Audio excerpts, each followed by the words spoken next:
47 million is the record number of Americans who live uninsured in this country. But this problem is even more critical with the Hispanic community.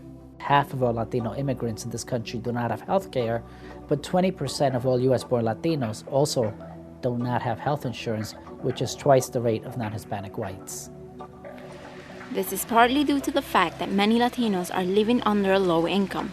In 2005, some 25% of the population with an income below $25,000 a year were uninsured.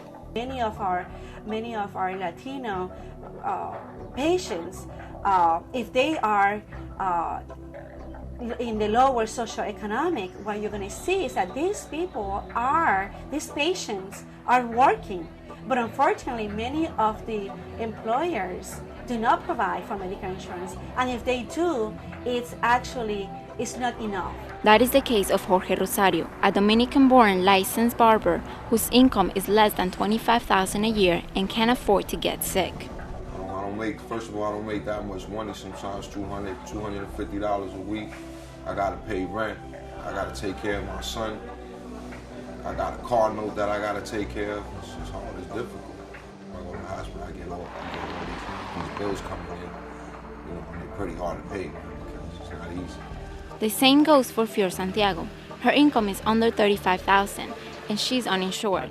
She was diagnosed with a chronic bleeding ulcer, and the only way to get treatment is to wait in an emergency room. I already have $20,000 in debt for medical bills on my credit report.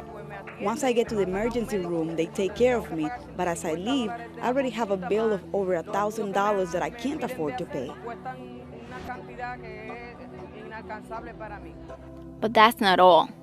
After receiving only basic care in the ER, Fior must then follow up with a specialist to control and prevent any complications, something that her salary does not allow her to do. The specialist charges $150 per visit, plus the test he orders costs $1,200, and there's no way I can afford it. So then my condition keeps getting worse because I'm not covered by any health plan, and here you have to do wonders to be approved for Medicaid.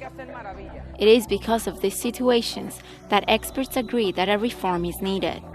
Now, the question is, will the government really be able to end this crisis? Many experts consider preventive care as the key to saving money and improving quality care. You come in having a heart attack to our hospital today and you need bypass surgery on an emergent basis, regardless who you are, you will get it. If you have gangrene in your foot and you need that leg amputated, they'll gladly do it right away. However, the preventive care that's required to prevent these conditions, to control the blood pressure, to control the cholesterol, to control the diabetes, that you cannot have unless you have good health insurance. Although America leads the world in spending on healthcare services, according to the Institute of Medicine, this lack of health insurance is causing roughly 18,000 unnecessary deaths every year.